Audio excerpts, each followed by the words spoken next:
A lot of regulators around the world are basically looking for ways to reduce smoking incidents. I think by banning things, you're not going to achieve this. ニューズウィーク日本版編集長の長岡です。本日はブリティッシュアメリカンタバコ BAT の最高執行責任者 COO であるヨハン・バンダーミューレンさんをゲストにお迎えします。BAT グループは従来の紙巻きタバコに加えて加熱式タバコやオーラルタバコといった多岐にわたるスモークレス製品を展開する業界をリードする多角的な消費財企業です。今回のインタビューでは BAT がどのようにタバコハームリダクションを進めているのか、そして COO の役割についてヨハンさんにお伺いします。Welcome to our program. First of all, what is BAT doing and what is your focus as COO in fulfilling your responsibilities to advance tobacco harm reduction? Nagorka-san, first of all, thank you very much for giving us this opportunity to have this discussion. I think it's very important for us, as Japan is a big market for us, that we can express how we see the future of our strategy, our company strategy, which is a multi-category consumer strategy, because we want to create a better tomorrow. That's our purpose. And we have a vision to build eventually a smokeless world, where we can help consumers to switch to better. I think that is the most important point. And what we would like to achieve is the societal acceptance of a concept which we call tobacco harm reduction, which again helps consumers who want to continue to use nicotine products, that they would switch to less harmful products. My role as a COO is to implement that strategy globally, and therefore I'm also here in Japan. It's one of our biggest markets. Globally, in terms of tobacco harm reduction, we focus on 3 platforms, and 2 of them are here available for the Japanese consumers, which is the heated products, and we have our modern oral products. I see. Could you first explain the modern oral category in simple terms? Yeah, modern oral is actually a product that exists for many years, comes originally as snus out of this type of product that comes out of Sweden in Europe, and we have modernized it. It's a very high quality product because we basically use cellulose fiber as a carrier. We use pharma grade nicotine, so this is the nicotine that is used in pharma grade products. And we use flavors which are used in the food industry. And basically it comes in a white pouch, which you tuck between the gum and the upper lip. And basically you keep it in your mouth for 20-30 minutes. And the beauty of the product, of course, you know, the problem with smoking is the moment that you start to burn tobacco. With the THP products, we avoid the combustion. So that is where you have the biggest, basically, reduction in harmfulness by no longer burning the tobacco. We heat the tobacco there.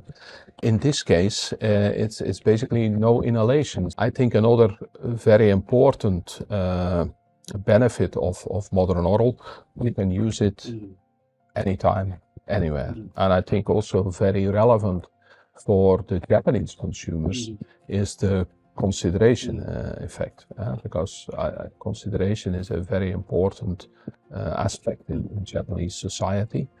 And I think when you use nicotine pouches, there's no smoke, there's no odor, there's no ash, there's no fire. You don't have an impact on others around you. And I think that is why it's so interesting for our Japanese consumers. Next question. Why is modern oral becoming more relevant today? Yeah, I think because it's as I said, you can use it anywhere, anytime. I think important, the consideration aspect, as I said, but also important that these messages also reach the consumers and the nicotine consumers. And I think that is why it becomes more and more successful. If you look at, it's the fastest growing category globally in terms of all these new product categories. And within that, it's good to be the most successful one. So we are the global market leader in terms of volume in this very promising new category. And that's why Japan is so important for us, and that we're putting so much effort on basically distributing our brands and making them available for the Japanese consumers. What has been most important in establishing BAT's modern oral as an international brand? I think it's good to have the best product. And I can say from all the consumer tests that we do that we have a very, very good product, which I think is always a very good place to start from. Very high quality. As I said, we only use pharma grade nicotine, use the flavors from the approved flavors from the food industry. So we're a company with a very high reputation. We also want to have that reflected in the quality of our products. Secondly, I think, and Japan is a very good example of that, we start very early by making the product available, explaining to the consumers how you can use it, and we have the patience to build both the category and to invest behind the brand and the quality of the product. That's how we bring it to market very successfully. They were close, we're in almost 50 markets around the world, doing very well in all of these markets and having very, very strong positions in all these markets. What are the key insights from Sweden experience for the company? The Sweden experience is a very interesting and insightful, very close to my heart. I'm from Europe, I'm from Belgium, so I know the Swedish example very well. Why is it so important and so insightful? I think if we go back 20 years ago, the smoking incidence was around 20%. And Europe, in terms of the EU, has said, look, we want to have by 2040 basically a smoke-free Europe or a smokeless Europe. And over all these years, Sweden has basically embraced tobacco harm reduction because they had a history on snus. They also opened to THP, to vaping, and last but not least, they also were open to modern oral. And the good thing about that today, Sweden is the first market in Europe that achieved a 5% smoking incidence, which would classify in the EU as being smoke-free, which I think is very, very important. Now, being smoke-free is one thing. I think it shows that it can be done. I think that's important because I think a lot of regulators around the world are basically looking for ways to reduce smoking incidence. I think by banning things, you're not going to achieve this. By embracing tobacco harm reduction as a strategy, it can be done. And that's the beauty of Sweden. Now, we look at Sweden and we go a bit deeper into that case. There are traditionally, historically, a lot of diseases which were linked very, very strongly to smoking. Lung cancer, for instance. If we look at Sweden, the lung cancer rates in Sweden are more or less half of what you find in the rest of Europe. I think this is very important scientific evidence that cannot be ignored, and which I think hopefully also lead to very fundamental scientific discussions in other countries to say we can create or we can achieve a smoke-free or a smokeless country where smoking incidence goes to 5%, and at the same time in the long term where you also see the effect on population health. So that is the beauty of Sweden. So it's a very unique situation. And by the way, that nicotine incidence in Sweden is very close to 20%. So, because it's very important to understand the problem is not nicotine. Nicotine is not carcinogenic. it's back to the combustion of tobacco that creates the problem. The active component, nicotine, is addictive but is not carcinogenic. And we're also very clear, we don't want to market this product to non-nicotine users, and we only want to market this product to adult consumers. Can the Sweden's experience be applied to other markets like Japan? Yes, for sure, for sure. Then you see, we have, I think, a very successful story in Japan that now already half of the market is no longer using cigarettes. It's mainly THP. We also see that modern oral is starting to achieve. So this is a matter of time. Consumers will get more comfortable with it. Consumers will try it. Smokers will try it, and they will also. And I think their society, and therefore it's so important to have the opportunity to talk about this with you, with other media. For tobacco harm reduction to move forward, why are the external environment and societal understanding is important? Yes, this is absolutely crucial. We cannot do this alone, because we can try. We can make our products available, be it the heated products, be it the vaping products, be it the oral products.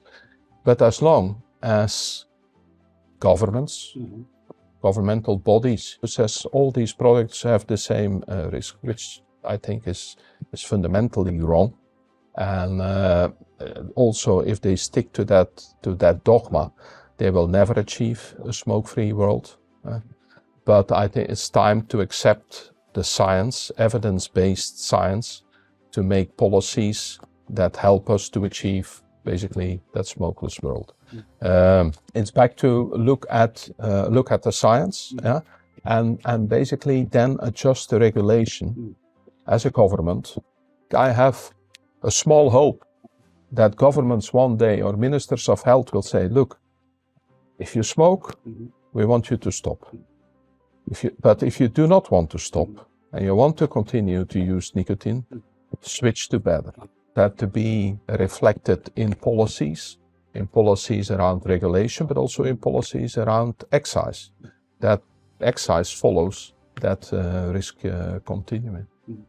What role and responsibility can BAT play in supporting adult consumers who choose smokeless products? I think it's for us very important, a company with our reputation, with our history, that we stand for products and brands that you can trust. That means top quality, highest quality, because also we have seen that there are, especially in vaping, but we have places where there's a lot of opportunistic, illicit market, where the quality of the product is not what it should be. So we're not against regulation. Let's make that very clear. But I think it needs to be regulation which is fit for purpose, but that there are standards in terms of level of nicotine that you can use in products, other components that you can use and that you cannot use, I think is very important. So we're not against regulation, and I think if there is that regulation, of course, as a responsible company, we will operate within the limits of what is legally allowed. So responsibility is very important for us. About Japan, what makes Japan particularly important for BAT, and what role does it play in your global strategy? Japan is very important in our company. It is, we celebrate our 25th anniversary, so we're a very young company, because you have a long tradition of very successful companies, but we are very proud to be here. It's a very important market for us. It's the most important market that we have in Asia. So it's something which is close to our heart, and the Japanese consumers are also trend-setting in the world. But I also look at other categories. You have rich flavors, fantastic flavors. So that is very inspirational for us. So if you can win in Japan, you can win in many places in the world. That's why it's so important for us. It's in terms of THP, it's our biggest market. That's why we pay a lot of attention to it. I think I use Japan very often as an example when I go abroad and I am in other markets, because first it shows that tobacco harm reduction can be achieved, that we can move consumers who want to continue to use nicotine to other categories. I think that's the most important learning, that we can show the world that half of the market now is no longer smoking cigarettes. So we bring the innovations first to Japan because it is so important. And in terms of modern oral, I think we were the first. We are creating the category. We see now also that our competitors are also entering, which is very good because we like competition. And I think it will help the category to grow. And I think everybody will benefit from it, the companies, the society, the consumers. So that's a good thing. So that's the first thing. The second thing which we see, which will become also, I think, a very important insight in terms of Japanese consumers, because you can use a modern oral pouch everywhere, inside, outside, whilst you're working with your hands, whilst you're reading a book, talking even. That is something which we also expect to see in Japan and with our Japanese consumers, because that's what we see in many European markets, for instance. And then gradually we see consumers migrate even fully to modern oral. Finally, do you have a message for audiences in Japan?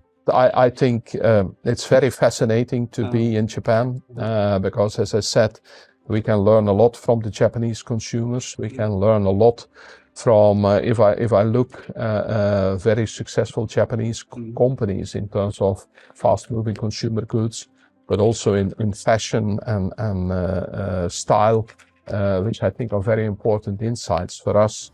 And I think it's great how you see trends develop in Japan, which later on you see in the rest of the world. And I think it's great that we have achieved so many consumers to migrate from cigarettes to reduced harm products.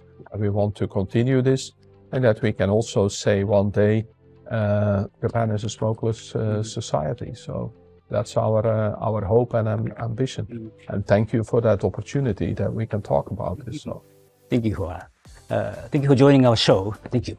Thank you very much.